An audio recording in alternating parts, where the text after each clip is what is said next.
seja bem-vinda. Eu sou a Aladine, mãe da Ana Cecília. E eu sou a Bruna, mãe da Esther. E nós somos Nasceu e Agora. Antes de iniciarmos o nosso papo de hoje, quero lembrar você que ainda não é inscrito no nosso canal do YouTube para já se inscrever e deixar um comentário para esse conteúdo ser entregue a mais pessoas. Aproveita e ativa o sininho das notificações para não perder nenhum podcast por aqui e, claro, compartilhe esse conteúdo com suas amigas e família. E para você que gosta de ouvir podcasts, nós estamos nas principais plataformas de áudio digitais: Deezer, Spotify, Amazon Music e Apple Podcast. E para ficar por dentro de tudo que rola durante a semana, é só acessar as redes sociais, no Facebook e no Instagram, @Projeto Nasceu e Agora. Agora vamos ao nosso podcast de hoje, vamos falar sobre desfraude. É um assunto que gera, assim, muitas dúvidas. Eu estou no meio de um desfraude com a Ana Cecília, e aí a gente tem dúvidas de tudo, como preparar o banheiro, qual é a hora certa, e hoje a gente vai falar sobre isso. Verdade, Ala. A Esther acabou de completar um aninho e eu já tô preocupada em como eu vou fazer para preparar ela para quando esse momento do desfraude chegar. Informação é poder. E para falar sobre esse assunto, nós convidamos a pediatra maravilhosa, a doutora Caroline Horn, para falar tudo sobre desfraude. Seja bem-vinda, doutora Carol. Olá, muito obrigada. Fico muito feliz de estar aqui. A gente que fica feliz de você estar aqui com a gente mais uma vez, né? Mais uma vez. A Carol é nossa sócia já no projeto. Verdade, é a terceira vez que ela tá aqui conosco e vai poder pedir música. É isso aí, doutora. Vamos começar então falando o que é o desfraude, né? Qual é a definição de desfraude? O desfraude, ele se trata do momento em que iniciam os sinais de prontidão na criança, até o momento em que a gente consegue efetivamente retirar a fralda dessa minha criança. Ela também é chamada de treinamento esfincteriano, né? Uau! Repete o nome pra gente. Treinamento esfincteriano. Treinamento de... Agora traduz a palavra. Conseguir treinar os esfíncteres, né? Então, tanto do xixi quanto do cocô. Normalmente a gente vê esse processo ao longo de um período, né? Que vai depender de criança para criança, né? O tempo de controle. Mas que é um processo muito importante que a gente atue como guias nesse processo, né? O esfíncter seria aquela musculatura ali do ânus, vagina, ânus, pênis, né? Isso. Legal. E quando iniciar? Normalmente a gente fala que a criança está pronta para iniciar o desfraude a partir de 1 ano e meio, mas com os sinais de prontidão. Ele pode acontecer até o 5º ano de vida, se encerrar até o 5º ano de vida, né? E aí, a princípio, a gente tem todo esse trajeto para percorrer durante esse período. E quais são os sinais de prontidão, doutora? O que a criança começa a apresentar que nos demonstra de que ela está pronta para iniciar o desfraude? Na verdade, ele vem já de um processo de consultas em pediatria que o próprio pediatra vai avaliando durante todo o primeiro ano de vida, né? Primeiro ano e meio de vida, os sinais de prontidão, os sinais de desenvolvimento neurológico, se eles estão adequados para a idade. Então, o que eu vou perceber nessa criança que está pronta para iniciar o desfraude, né? Ela vai querer agradar muitos pais, ela vai conseguir receber ordens, ela consegue, então, falar palavras simples, né? Falar não, ou gesticular o não, pelo menos, né? Dar nomes, xixi, cocô, conseguir verbalizar isso, né? Outras coisas importantes também, caminhar, né? Um pouco de equilíbrio, conseguir ficar sentadinha, entretida em brincar ali pelo menos 5 minutinhos com um brinquedinho, manter o equilíbrio sentada no vaso por pelo menos 3 a 5, ou no piniquinho, onde for feito a desfraude, né? Por cerca de 3 a 5 minutos. É uma criança que vai começar a ficar irritada com a fralda ou demonstrar interesse pela cuequinha, pela calcinha, né? Basicamente, são vários os sinais de prontidão. Então, além disso, a gente vai verificar na consulta de 1 ano que essa criança está apontando, né? Que ela está obedecendo ordens dos pais, Então, basicamente, são esses os principais sinais que a gente acaba vendo, né? Existe uma lista enorme de sinais de prontidão, mas basicamente é isso que a gente tem que estar reparando na nossa criança. Doutora Carol, um dos sinais de prontidão que quando a Ana começou a fazer, eu falei, ai, que bom, vamos começar a olhar que talvez ela esteja pronta, foi pular com os pés, os dois pés, quase pular com os dois pés no ar, né? E aí, quando a gente começou a olhar todos os sinais de prontidão, a gente começou a conversar mais com ela, né? E assim, doutora Carol, não tem sinal de prontidão, não tá na idade certa, mas a escola quer o desfraude, impõe o desfraude. O que fazer? Eu acho que é muito importante que esse seja um tema para ser abordado antes da gente escolher a escolinha que vai ser colocada na nossa criança, né? Então, antes, quando for conhecer o ambiente escolar, tá questionando entre as várias perguntas que a gente tem para fazer, né? Qual vai ser a opção, como que é feito o desfraude na escolinha, se existe uma rede de apoio para ajudar quando for optado por fazer o desfraude dessa criança, né? Então, tudo isso é importante ser visto previamente, né? E existe alguma complicação de a gente adiantar esse processo de desfraude? Pode acarretar algum problema na criança depois? Uma criança que é retirada de forma abrupta a fralda, ela pode ter algumas complicações no futuro. As mais comuns, né? É a questão de constipação, tá? Então, a criança pode ficar constipada ou ter enurese noturna, que é a perda do xixi, principalmente durante a noite, né? Então, essas falhas no controle são bem comuns nessas crianças. E, doutora Carol, enfim, estamos no desfraude. Quando que eu tenho que ligar o sinal de alerta que não está andando conforme teria que ser, né? Comumente, então, uma criança ela tem que demonstrar os sinais de prontidão até os 36 meses e conseguir tirar a fralda diurna até os 48 meses de idade, tá? Então, não precisa ter completado o desfraude até os 48 meses, mas é importante que eu consiga, pelo menos, o controle durante o dia, tá? Então, isso é bem importante. E à noite, doutora Carol, quando que começa? Normalmente, o processo demora cerca de 1 ano para se encerrar. Então, a partir do momento que eu conseguir tirar a fralda do dia, né, posso levar até 1 ano para completar a retirada da fralda noturna. A gente tem que lembrar que são os 2 processos diferentes. A retirada do xixi e a retirada para o cocô, né? Então, são 2 processos diferentes que são trabalhados ali ao longo desse percurso, né? Eu faço essa pergunta porque a Ana, nós estamos no desfraude, então durante o dia tá tudo ok, mas à noite, né, a gente comprou agora, essa semana, o nosso 3º protetor de colchão, né? E aí é um por dia, né? Aí pra gente dar aquele giro, pra gente conseguir passar por essa fase, né? Então ela desfraudou, ela tinha 3 anos, mais ou menos, né? A gente tá nesse processo. Passou esse 1 ano, ela tá com 4 aninhos ainda, faz o xixi à noite. Qual que é o processo para que se resolva? Se vê como um problema ou não ainda? A princípio é uma idade média, mas digamos assim que até próximo aos 5 anos ela não completou o desfraude, né? E a gente vai considerar assim um problema, né? E aí a gente precisa investigar se tem alguma coisa associada. Às vezes alguma infecção urinária, algum problema realmente de controle esfincteriano, algum problema na maturidade, né? Então, tudo isso a gente vai avaliar. Provavelmente em conjunto com outros profissionais, não somente a pediatra. Entendi. Doutora, a gente já falou dos sinais de alerta, né? Do processo. Algum outro comportamento que a criança pode apresentar que denote, assim, que ela não está preparada ainda para desfraudar? Então, que a gente possa ligar, assim, o sinalzinho de, opa, preciso conversar com a pediatra, preciso me orientar melhor. Porque normalmente, quando eu falo nos sinais de prontidão, então eu tenho uma criança, por exemplo, que aponta, que fala, que caminha, que tem uma certa capacidade de manter a atenção dela.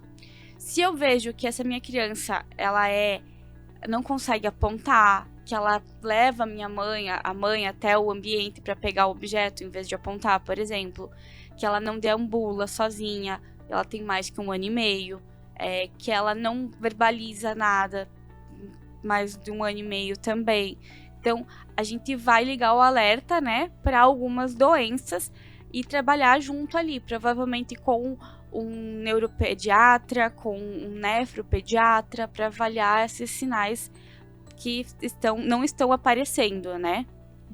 Doutora Carol, e como a gente pode se preparar como mãe, como pai, a rede de apoio, né? Geralmente o vô, a avó que participa mais, como que a gente se prepara para esse momento?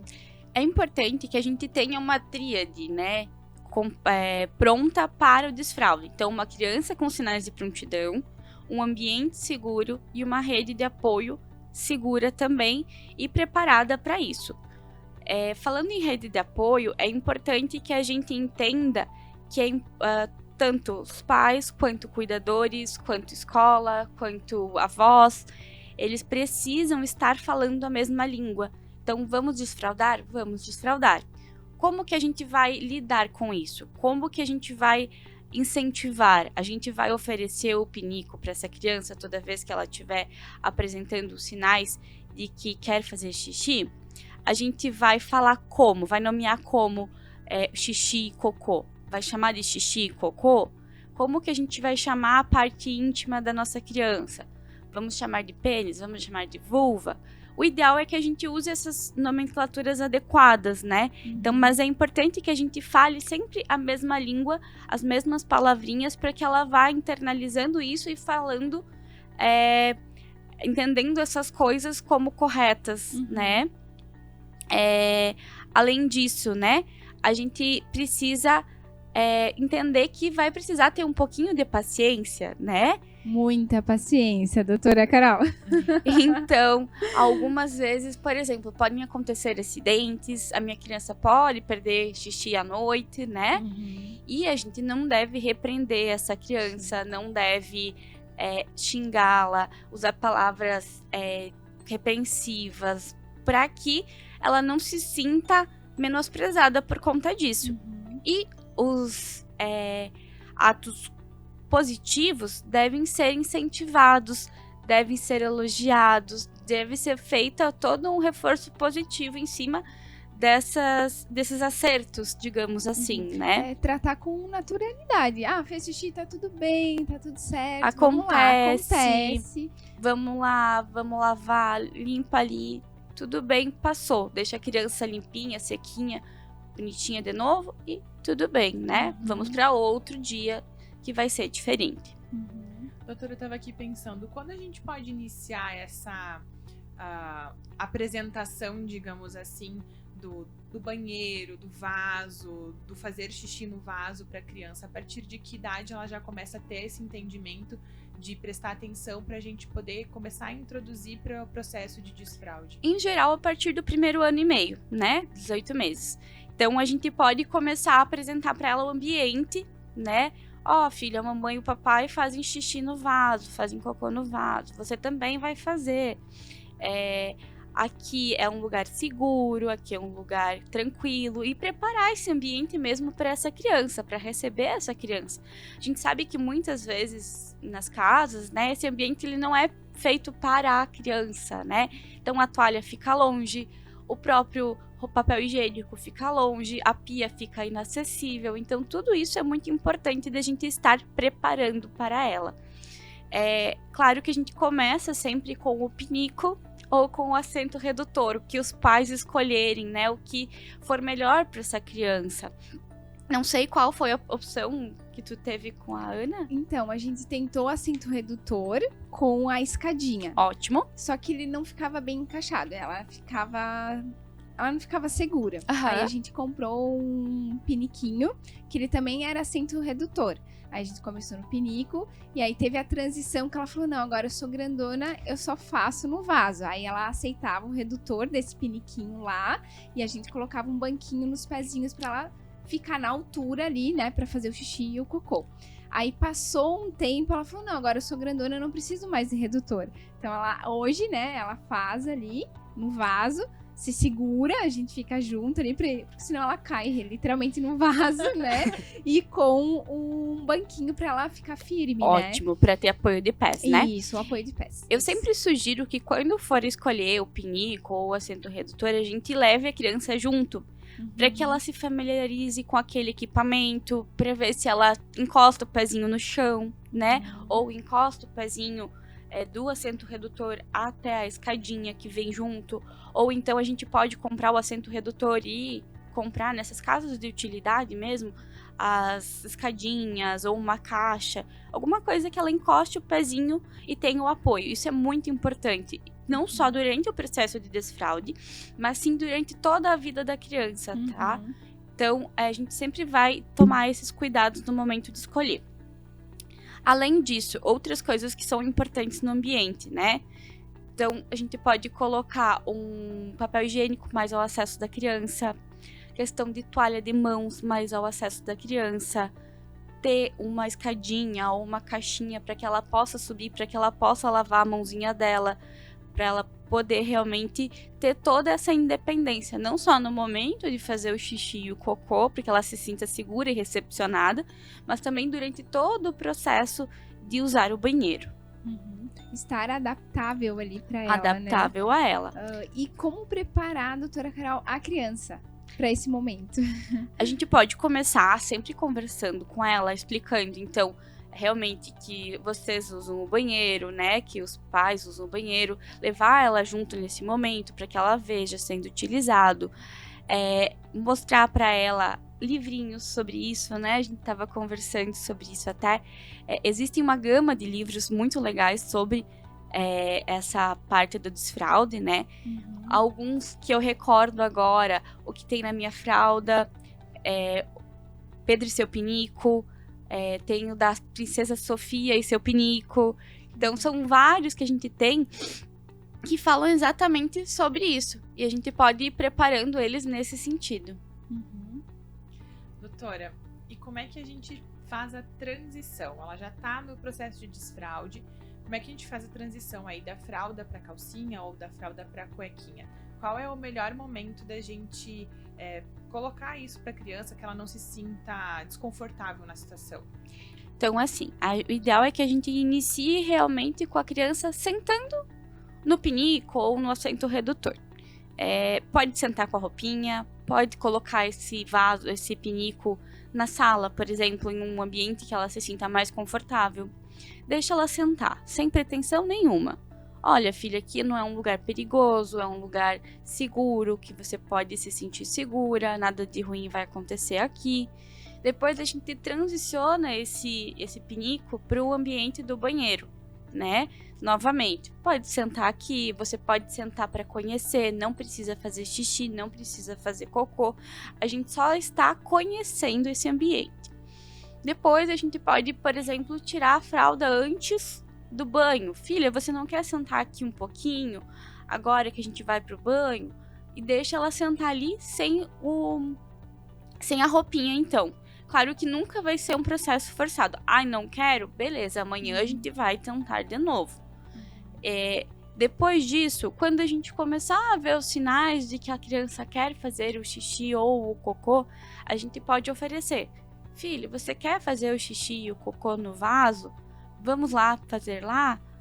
Tu tá se sentindo seguro nesse momento para usar o piniquinho ou o vaso? Se ele concordar, a gente leva até o ambiente, se ele já não tiver feito, né? E acaba colocando ele lá para ficar lá um minutinho sentado, né? Uns 3 a 5 minutinhos, e depois encerra o processo. Outra coisa que eu costumo orientar as mães é quando acabar de fazer o cocôzinho na fralda mesmo, que é um cocô mais consistente, coloca ele dentro do vaso, aí fala pro filho, olha filho, aqui é o lugar do cocô, vamos dar tchau pra ele, vamos dar descarga. Então faço dar tchau, faço dar descarguinha, segue vida, né? Quando a gente vê que a criança começa a aceitar esse processo de desfraude, que ela tá começando a ficar sequinha, tá começando a pedir para fazer o xixi e o cocô, ficou uma semana sequinha, ou com a fralda, ou com a cuequinha de transição, a calcinha de transição, aí a gente parte realmente pra calcinha e pra cuequinha. Então, realmente, mais ou menos as etapas que a gente acaba instituindo. E criança, ela é muito lúdica, né? Quanto mais música, mais brincar com esse momento, melhor, né? A Ana Exato. Cecília, a gente comprou o livro Xixi e Cocô a Caminho. E aí tem uma musiquinha no final que abre no YouTube e ela pede pra assistir. Inclusive, essa semana ela tava, né, no banheiro. E ela pediu, mamãe, pega o livro lá pra gente ler aqui. E aí, claro, vamos lá, né, gente? Porque requer também paciência do nosso lado como adulto, né? Não é só fazer o xixi, não é só fazer o cocô pra criança. É um evento pra eles, né? E a gente criar esse momento pra eles com paciência faz toda a diferença, né? Sobre essa questão realmente de ser um evento, né? Eu acho que é o segundo grande passo depois da caminhada. Caminha e depois vai pro desfraude, né?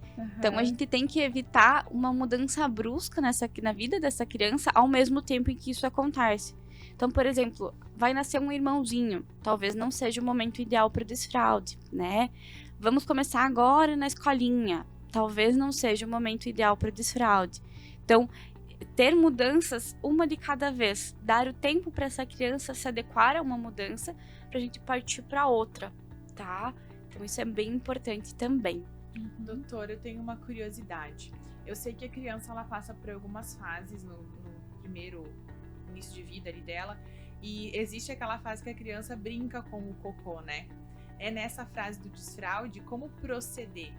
Porque a gente vê vídeo na internet, às vezes, da criança com a cara toda melada, né? Que acabou tendo a curiosidade de mexer e foi passando em tudo. Como é que a gente lida com essa curiosidade deles? A princípio, é a mesma coisa que a gente já vinha falando, né? Paciência. Normalizar, entender que eles estão reconhecendo esse momento, né? Acabou dando uma sujeira, acabou mexendo, às vezes vai lá, o que é isso, né? Acaba encostando, mexendo. Olha, filho, isso aqui é o cocô, o xixi, né?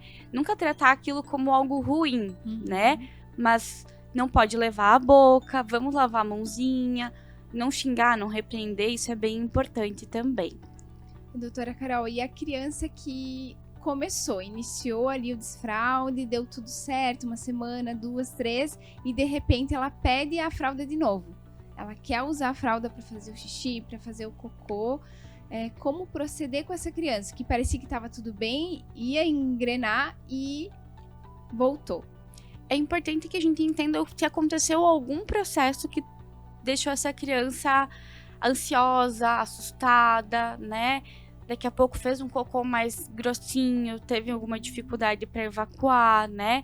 Teve alguma dorzinha na hora de fazer o xixi, ou se sentiu insegura, se sentiu suja em algum momento. O que aconteceu? Claro que a gente vai respeitar a vontade da criança e reiniciar todo o processo, né? Mas é importante que a gente entenda se existiu algum marco que representou alguma mudança nesse sentido também. E na questão, assim, agora pensando na Ana, né? Enquanto ela tá de calcinha agora durante o dia, eu tenho a tendência de sempre lembrar ela, filha, você tá de calcinha, quando quiser ir no banheiro, só pedir pra mamãe ou pro papai, né? De sempre lembrar ela. Isso é saudável ou não, doutora Carol?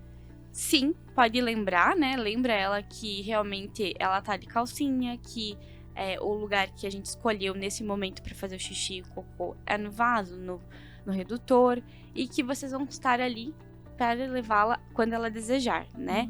Claro que vai acontecer alguns acidentes no processo. Lembra que tudo bem, troca ela. Na próxima vez a gente vai tentar de novo, né? E segue o baile. Doutora, e com relação às recompensas? Você falou aí da gente incentivar a criança. De que forma a gente pode incentivar? A gente incentiva só com palavras ou a gente usa alguma recompensa, tipo dar um brinquedo, um chocolate, alguma outra coisa? Muitas vezes, quando a gente vai tratar constipação ou a gente trata enurese noturna, que é aquela perda de xixi durante a noite numa criança maior, a gente acaba fazendo o calendário com recompensa. O mesmo não vale para o desfraude. Então, no desfraude, eu sempre vou usar palavras positivas, reforços positivos, mas eu nunca vou premiar minha criança com coisas materiais. Então, por exemplo, se a gente ficar uma semana sem a fralda, a mamãe vai dar um sorvete para você. Não façam esses tratados, não é uma coisa que precisa ser recompensada com coisas materiais, né? Então, o ideal é que a gente não o faça. É que seja algo natural da criança, fisiológica, né? No tempo dela. Até porque a perda não é uma coisa intencional, né? A criança não pensa, vou fazer xixi, vou fazer cocô na fralda pra mamãe ficar brava, né? É um processo que acontece, escapa e tudo bem. A gente tá ali justamente pra isso, pra apoiar, pra guiar ela nesse sentido, né? E alguma dica, doutora Carol, pra esses escapes que aí tem que trocar toda criança? Nesses escapes, o que ajuda bastante são aquelas cuequinhas ou as calcinhas de treinamento. Elas têm tipo um absorvente na região do forrinho delas, né? E acaba funcionando exatamente dessa forma, como um absorvente. Elas têm uma capacidade bem boa, mas é importante que a gente cheque elas mais ou menos 2-4 horas, que costuma ser o tempo de permanência. Claro que depende da marca, depende de onde a gente comprou esse produto, né? Doutora, eu estava aqui pensando sobre a questão que a gente falou de voltar a usar a fralda, né, que a gente tocou. Pode acontecer da criança ter completado totalmente o desfraude e depois ali perto dos 5, 6 anos ela acabar voltando a fazer xixi ou durante o dia ou durante a noite na calça ou na calcinha, né, cuequinha ou na calcinha, e pedir para voltar a usar a fralda? O que acontece nesses casos, a gente chama de enurese noturna ou diurna, né, que é a perda de xixi involuntária durante o dia ou a noite.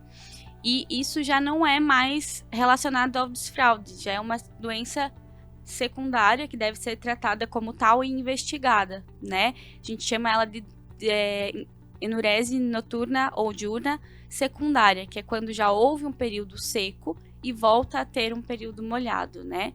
Então é importante que a gente investigue, não é uma coisa para ser passada batida. Então sempre leve o seu filho ao pediatra, nesses casos principalmente. Outra pergunta que me surgiu aqui. Eu lembro que quando eu era criança, eu segurava muito o cocô. Quando eu tava brincando, principalmente, eu tinha dificuldade de buscar o banheiro, porque eu não queria sair da brincadeira. E como tratar isso com a criança? Acho que isso acontece ali realmente logo nos 5, 6 anos, né? Acontece com mais frequência. Como a gente trata isso com a criança para ela não prender? Porque depois pode gerar uma prisão de ventre, né, doutora? Isso. Eu sempre oriento os pais incentivarem a criança a ir ao banheiro, principalmente depois das principais refeições. Então, depois do almoço ou da janta, vamos sentar um pouquinho lá no vaso para ver se tem vontade de fazer cocô, de fazer xixi, porque é um tempinho que eles vão ter para isso e aproveitar o movimento gastrocólico que está aumentado nesses períodos, né? Então, normalmente eu oriento essa conduta, né? Além de explicar, claro, para a criança que prender ali o cocôzinho vai tornar o cocôzinho mais sequinho, mais durinho, vai machucar mais quando ela for fazer. Então, isso é importante também. Uma coisa que eu faço com a Ana Cecília, porque ela aprende, a gente coloca a mão na barriguinha dela, ou ela tá com o xixi, ou com o cocô, né? O cocô. E aí eu falo, filha, vamos no vaso da verdade? Vamos ver se é verdade mesmo que você não tem xixi nem cocô? Ele vai contar pra gente. Aí a gente vai no banheiro, aí ela senta no vaso, vamos ver. Vaso da verdade, fala pra gente. Aí ela senta e um xixizão, às vezes xixi e cocô junto. Falei, olha que legal, ele falou a verdade pra gente, que bom, né? E outra coisa que eu faço com a Ana também, eu pergunto, filha, pergunta pra tua barriguinha se ela, né, tem um xixi, um cocô, e ela faz assim, olha pra barriguinha dela e fala, barriguinha, você tem xixi ou cocô? Aí a gente vê assim, faz muito tempo que ela não vai no banheiro, ela tem mesmo. E ela olha pra mim, mamãe, a barriguinha falou que não tem. Aí eu inventei o vaso da verdade, né? Que tá funcionando. Aí a gente sai de casa, filha, vamos no vaso da verdade? Ela, não, mamãe, aqui não existe vaso da verdade. Aí eu tô tentando entrar na mente dela pra dizer que sim, que existe nos outros lugares também, não só em casa, né? Mas é um processo mesmo, é muita paciência e eu acho que tu vai encontrar formas dentro da tua realidade, né? De tornar aquilo lúdico e aquilo factível para aquela família, né? Então, no teu caso foi o vaso da verdade, né? E a gente vai encontrando formas de contornar situações, né? Para que ela se torne agradável e a gente obtenha sucesso nesse processo, né? Verdade. E, doutora Carol, agora a Bruna comentando, né, do cocô ali de segurar. O cocô, a gente tem que esperar um cocô por dia. Ou é mais cocôs? Não necessariamente, tá? A gente considera a constipação quando é feito menos que 3 cocôs na semana. Mas isso é bem variável de criança para criança. E de adulto para adulto também. Entendi. Eu já pensava assim, não fez um cocô por dia, tem alguma coisa. Então não, ela pode pular um dia e fazer só no outro, tranquilamente. Bem tranquilo. Tá. E o xixi? De quantas em quantas horas eu já tenho que ficar em alerta que, tá segurando muito tempo, né? Tem que incentivar ela a ir no banheiro. O ideal é que a gente observe, claro, a ingesta hídrica da minha criança, né? Pra eu pensar que ela realmente tá hidratada, né? E por isso ela está fazendo xixi. Observar a coloração do meu xixi também. Não existe um tempo determinado com qual frequência eu tenha que incentivar. Mas, mais ou menos a cada 3 horas, a gente pode dar uma checada com a criança. Filha, tem xixi? Vamos fazer? Vamos ver se tem ali um xixizinho mesmo, querendo sair de repente. Normalmente, a cada 3 horas, uma criança hidratada, pelo menos, poderia estar fazendo. Eu não tinha realmente, assim, me preocupado em todo o esquema, né, de desfraude e tal. Até porque a Esther acabou de completar 1 ano, né, acho que tem um tempinho ainda pra gente pensar melhor sobre esse assunto. Mas eu não tinha me dado conta do quanto é importante. É tão importante quanto uma alimentação boa, né? Porque é um impacto que vai pra vida inteira. Sim, claro. E é uma coisa pouco falada também, né? Pouquíssimo. Talvez eu seja uma adulta com prisão de ventre porque minha mãe fez o desfraude na hora errada. Eu acho que a gente ainda tem um pouco de resistência de falar sobre isso. Sobre falar sobre desfraude. Até nos grupos de mães. Porque é um processo que você sabe que tem que acontecer. E cada um acaba sofrendo à sua maneira, né? Não acaba sendo compartilhado as situações, tanto quanto a gente fala de amamentação, quanto a gente fala de desenvolvimento, quanto a gente fala de questão de introdução alimentar. Isso é mais restrito, talvez até por se tratar de xixi e de cocô, e a gente ter um pouco de aversão a esses dejetos, né? Mas, na verdade, eu acredito que seja porque é um tabu ainda. Porque mexe muito com a educação sexual da criança. Eu lembro, assim, que eu gosto muito de uma influencer que é a Leiliane Rocha. Ela fala muito sobre a educação positiva e também a importância da educação sexual para prevenir o abuso sexual em crianças, né? E aí ela dava dicas assim, não, você tem que chamar pelo nome, a dica que você deu pra nós aqui, que é pênis, não é a vagina, é a vulva. Falar o nome correto das partes íntimas, que é importante pra criança, né? E eu conversando com outras mães, elas falaram, não, jamais, eu vou chamar de outro nome, de pepeca, de florzinha, de bolachinha. E aí eu falei, não, desde que a Ana nasceu, que a gente começou a primeira fralda, eu já comecei a chamar os nomes corretos, né? E passei isso pro Renan também, não fica dando apelido que a gente vai chamar os nomes corretos. Isso ajuda também depois se caso acontecer alguma coisa com a criança dela, poder verbalizar que alguém, de repente, mexeu nas partes íntimas, né? Não só isso, né? Dar o nome certo às partes, né? Faz com que ela entenda e respeite, né? Isso. Respeite essas partes íntimas. E a gente tem que lidar com isso com respeito, exatamente, né? Então, eu sempre peço licença, posso abrir sua fralda? Com licença, posso abaixar sua calcinha? Porque, mesmo que eles não vão me responder, Sim. né? Porque normalmente não responde, mas se ele assente, se ele não se retorce, a gente acaba esperando esse momento para dar a oportunidade da criança de se negar também. E isso é muito importante que a gente faça, né?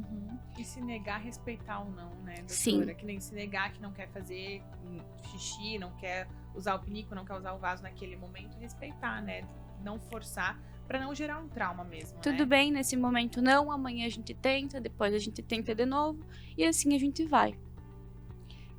Tava pensando, assim, tem muito a ver com a nossa criação, né? A gente tá criando uma geração nova e tem muito a ver com o nosso desfraude também. Como foi conduzido? Como a minha mãe conduziu, como que foi mostrado pra mim essa educação sexual também, né, doutora? Então, Com certeza.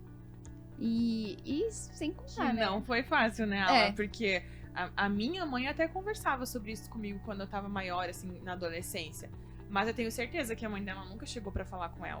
Então ela fez de um jeito torto algo que ela não sabia como fazer porque ela achou que talvez fosse importante. E a gente já tem uma consciência de como é importante, de que não é só uma educação para ter um relacionamento amoroso no futuro, mas é uma educação para saber respeitar o seu corpo, para saber conhecer o seu corpo, para saber entender, né, a mulher, o seu ciclo menstrual no futuro. Então é muito mais do que desfraldar a criança, né? Vai muito além do xixi e cocô, Com né? certeza, com certeza. E sem contar a informação que a gente tem, né? Então, a gente tem livros, tem o nosso podcast, né, gente? À disposição. E eu tava pensando aqui, o meu colchão, ele vivia no sol. Assim, eu lembro com 10, 12 anos, eu fazia o xixi à noite. E eu lembro que eu sonhava, doutora Carol, não sei, né? Agora descobri alguns problemas aqui do meu desfraude, né? Mas assim, eu lembro que eu sonhava que eu ia no banheiro, fazia xixi, e aí, quando eu via, eu acordava toda, né, mijada ali. E aí eu, putz, de novo meu colchão amanhã no sol. E a minha mãe me repreendia. Ela, Ladine, de novo, como assim? E não tinha naquela época um protetor, né, impermeável de colchão, né? Acho que teria salvado a minha mãe e o meu colchão também. Mas assim, talvez eu estava com algum problema mesmo e teria que ter tratado isso. Seria importante avaliar, né? Claro que agora faz bastante tempo, a gente recorda das coisas um pouco embaçadas, né? Mas é importante que tratar essas situações, para que realmente a criança não precise passar por esse momento de constrangimento, de repreensão, né? E tudo isso que acaba vindo atrelado. Ótimo! Gente, que papo gostoso, né? Muito bom. Chegamos ao final. E esse podcast é um oferecimento da doutora Caroline Horn. Ela é pediatra, atende aqui no ambulatório do Hospital São Francisco. Se você quiser agendar uma consulta com ela, você pode entrar em contato ali no hospital. E aproveita para seguir ela nas redes sociais, @CarolPedrosoHorn. A doutora Carol é incrível, é a pediatra da Esther, né? Então eu sou bem suspeita para falar, mas eu indico ela para todo mundo que me pede. Que bom. O projeto Nasceu e Agora também conta com o apoio da doutora Flávia Rodrigues, Rafaela Grosser, Casa Lúdica Concórdia, Instituto Cérebro e também do Conteúdo 81 da Casa Maria. E da Aladine Calderoli Doula, né? Nossa, também. Que também é a nossa apoiadora. Então a gente agradece aí a todos os nossos apoiadores e a doutora Carol, que foi a nossa patrocinadora Diamond desse podcast. Isso mesmo. Sem os nossos apoiadores, nada disso seria possível. Então, muito obrigada e continuamos. Doutora, muito obrigada por mais esse podcast, por trazer mais esse assunto tão importante para as nossas crianças, para a formação delas e para nossa como mães, né? E com mais. certeza. É sempre muito bom ter você por aqui. Gosto muito porque você explica as coisas de uma maneira muito fácil, que a gente consegue entender e responde todas as nossas dúvidas de mãe. Imagina, eu fico muito feliz de poder ter participado. Estou aqui para as próximas vezes. Com certeza. Qualquer coisa, a gente sempre está aqui disponível para vocês. E também no Instagram, nas nossas redes sociais também, caso alguém tenha alguma dúvida ou queira fazer algum comentário. Obrigada, doutora Carol, por estar aqui mais uma vez e com certeza virá mais, né? Com certeza. Muito obrigada pelo convite. Fico muito feliz em poder compartilhar, em trocar ideias. A gente precisa falar muito sobre os assuntos, principalmente quando eles ainda são tabus, para que a gente possa disseminar o conhecimento para a maior parte das famílias possíveis, né? Acho que é nosso papel aqui. Para você que está nos assistindo, gostou desse podcast, então compartilha com uma mãe que está nessa fase, que vai passar. Compartilha com a família também, que é importante toda a rede de apoio ter esse conhecimento. É isso aí, a gente aguarda você para os próximos episódios. Até mais! Até!